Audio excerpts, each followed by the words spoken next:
प्रयागराज में शुक्रवार की हुई हिंसा में जो ध्वस्तीकरण की कार्रवाई की गई थी, जावेद उर्फ जावेद पंप के मकान को जो ध्वस्तीकरण किया गया था, उसके चलते हमारे साथ आज जावेद की तरफ से जो वकील हैं के रॉय साहब, वो हमारे साथ उपस्थित हैं और हम इनसे जानेंगे इन्होंने उस ध्वस्तीकरण के विरुद्ध एक एप्लीकेशन हाई कोर्ट में फ़ाइल की है और क्या मामला है पूरा, किस तरह का आदेश था, क्या है पूरी प्रक्रिया, क्या लीगल वे में विकास प्राधिकरण ने काम किया या फिर इस पर सियासत हो रही है। सीधे तौर से जुड़ते हैं। बहुत बहुत स्वागत है सर। नमस्कार भाई साहब। पहला सवाल ये है कि ध्वस्तीकरण की कार्रवाई का आरंभ ही कानून को ध्वस्त करके हुआ है। बुलडोज़र का आगाज़ ही इस देश के संविधान को ध्वस्त करके हुआ है।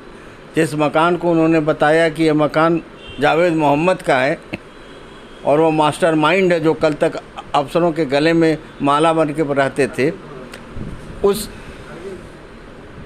के घर को गिराने का जो ऐलान किया था मीडिया में, दरअसल वो मकान उनका है ही नहीं।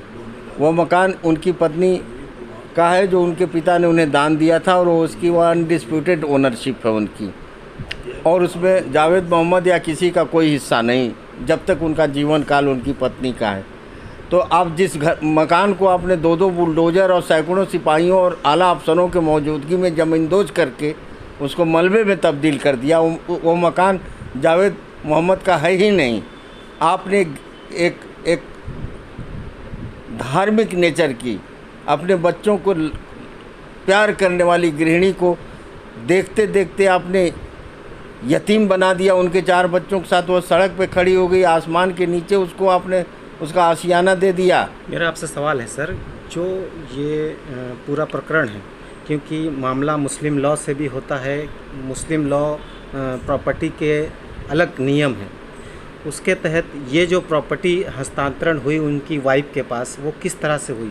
देखिए, मुस्लिम लॉ एब्सोल्यूट राइट ये देता है कि अगर किसी लड़की को कोई प्रॉपर्टी दे दी जाती है, उसके बाप भी दे देते हैं गिफ्ट में, तो वो उसकी एब्सोल्यूट प्रॉपर्टी होती है। वो शादी भी कर ले और वो प्रॉपर्टी की मालिक वही रहती है और अपने जीवन काल में वही मालिक रहती है। और सक्सेशन के सारे कानून आफ्टर डेथ लागू होता है। मुस्लिम लॉ और सक्सेशन के सारे कानून आफ्टर डेथ लागू होता है।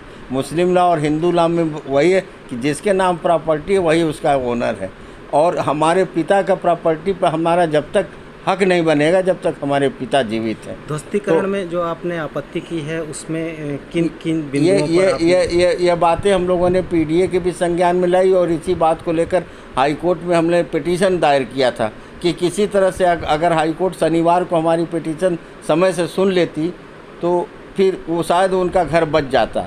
और जिस तरह से वहाँ के इलाके की महिलाओं ने विरोध किया, सैकड़ों की संख्या में वो इकट्ठा रहीं, उसकी भावनाओं का जरा भी कदर किया होता, लेकिन हाई कोर्ट से जिस तरह के हस्तक्षेप की हम लोग उम्मीद कर रहे थे वो हस्तक्षेप हाई कोर्ट नहीं दिखाई। छुट्टियों का दिन था, सैटरडे संडे में साफ तौर पर सर मई की डेट आ रही है और उसके बाद उनके अधिवक्ता या उनके प्रतिनिधि को वीडियो द्वारा बुलाया जाता है ध्वस्तीकरण की कार्रवाई से पहले, जिसमें 25 तारीख का उल्लेख किया जाता है। क्या इस बात से आप अवगत थे? नोटिस में ये तो आखिरी नोटिस भी उनको नहीं दी गई, न उनको दी गई न उनकी बीवी बच्चों को दी गई। ये आखिरी नोटिस रात में उनके घर के दीवार पर चस्पा किया गया जब जावेद मोहम्मद अरेस्ट हो चुके थे और उनके बीवी बच्चों को थाने हवालात में ले जाने की तैयारी चल रही थी। और उस नोटिस में जो 12 मई की डेट है, आपको सोचना चाहिए कि जावेद मोहम्मद के घर गिराने का फैसला उस दिन हुआ जिस दिन जुमे के नमाज में अटाला और 2 जगहों पर पथराव हुआ। उस दिन कहा गया कि ये मास्टरमाइंड है, इसका घर गिराया जाएगा। तो हम कैसे मान लें कि जो आदमी 10 जून को मास्टरमाइंड बताया जा रहा है, उसकी नोटिस 12 मई को तैयार थी। ये सब मैन्युफैक्चर्ड डॉक्यूमेंट है। एडीए के भ्रष्ट अधिकारियों ने जिला प्रशासन के दबाव में अपने कमरे में बैठ किया और हमारे एक बहुत विद्वान व्यक्ति और मित्र और हमारे अभिभावक, जिनका नाम मैं नहीं लूँगा, उन्होंने कहा कि उस नोटिस में जो नोटिस नंबर है वो टाइप किया हुआ है नोटिस नंबर सारे नोटिसों में हाथ से लिखा मिलता है, और नोटिस में पत्रांक संख्या भी यह बताएगा कि वो फर्जी टाइप किया गया है। और उस नोटिस का पत्रांक संख्या 01 01 है। तो मई टाइप और जून में कोई ऐसी भी चिट्ठी होती है क्या कि जिसमें कि 6 महीने में एक भी पत्र आपने नहीं भेजा? पहला पत्र आपने, मान लीजिए कि हर महीने का भी 1 से शुरू करते हैं आप, तो आप किस जून को आप पत्र भेज रहे हैं? 1, 2, 3, 4, 5, 6, आप 12 जून को आप पत्र भेज रहे हैं। 12 दिन में क्या एक भी पत्र आपने नहीं भेजा? मतलब साफ तौर पर वीडियो की भूमिका संदिग्ध है। बैक डेटिंग, मतलब साफ तौर पर वीडियो की भूमिका संदिग्ध है। बैक डेटिंग जानबूझ के की गई है। और दूसरी सबसे बड़ी बात यह है कि उस फैसले के बाद भी 30 दिन अपील का समय दिया जाता है, और 30 दिन तक किसी भी तरह की दमनात्मक उत्पीड़नात्मक कार्रवाई नहीं की जाती है कि वो अपना स्टे प्राप्त कर सके और अपील में अपनी बात कर सके। ये वो 30 दिन का 10 जून से अभी तक वो मियाद ख़त्म नहीं हुई, तो कैसे उन्होंने उसके पहले सुप्रीम कोर्ट का, हाई कोर्ट का जजमेंट है कि you have to wait at least till the expiry of the 30 days provided for the appeal, you have not waited for it, क्योंकि आप अपना धीरज खो रहे थे। आप तगमा पहनना चाहते थे कि मैंने जावेद मोहम्मद का घर उजाड़ा है। आप ये नहीं समझे कि आपके माथे पर यह कलंक लगा कि आपने जावेद मोहम्मद की बीवी और बच्चों को बेघर कर दिया, बेसहारा कर दिया, और जो बीवी को उनके बाप ने जो एक छोटा सा ज़मीन का टुकड़ा दिया था, उसके ऊपर जो उसने अपने सपनों का घर बनाया था, उसको ज़मींदोज कर दिया है। आपका तगमा तो आपके चेहरे पे कालिक पुतेगा। ये एडीए के अधिकारियों ने तो वो काम किया है कि इलाहाबाद की जनता अगर कभी नाराज़ हुई तो उनके चेहरे पे कालिक पोत के इनको घुमाएगी।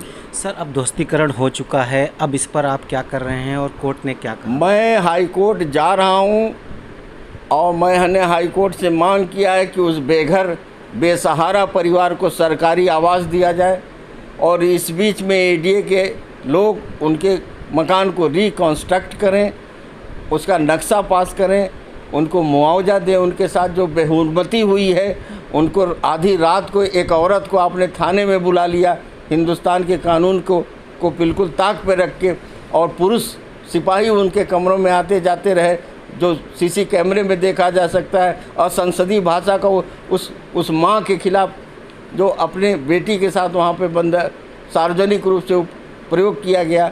तो ये सारे सवाल हम लोग लेके जा रहे हैं कि चाहे उसका इलीगल डिटेंशन हो, चाहे इलीगल डिमोलिशन हो, चाहे वो एडीए का करप्शन हो, ये सारे सवाल हम लोग लेके जा रहे हैं। और ये भी चाह रहे हैं कि डिपार्टमेंटल और डिसिप्लिनरी कार्रवाई एडीए के अधिकारों के खिलाफ सुनिश्चित किया जाए, हम लोग की मांग। बहुत बहुत धन्यवाद। जैसा कि अभी हमारे साथ के रॉय सर थे, उन्होंने साफ तौर पर इस ध्वस्तीकरण पर आपत्ति जताई है और इसकी घोर निंदा की है, और साथ ही साथ वीडियो की जो पूरी प्रोसीडिंग है उस पर प्रश्न चिन्ह खड़ा करते हुए आपने एक एप्लीकेशन फाइल की है हाई कोर्ट में, और साफ तौर पर अपने मुवक्किल को सुनिश्चित किया जाए, हम लोग की मांग। बहुत बहुत धन्यवाद। जैसा कि अभी हमारे साथ के रॉय सर थे, उन्होंने साफ तौर पर इस ध्वस्तीकरण पर आपत्ति जताई है और इसकी घोर निंदा की है, और साथ ही साथ वीडियो की जो पूरी प्रोसीडिंग है उस पर प्रश्न चिन्ह खड़ा करते हुए आपने एक एप्लीकेशन फाइल की है हाई कोर्ट में, और साफ तौर पर अपने मुवक्किल को एक सरकारी आवास की मांग की है, और इस ध्वस्तीकरण में जो भी नुकसान हुआ है उसकी भरपाई की मांग की है। प्रयागराज से मोहम्मद अहमद, 4 TV न्यूज़।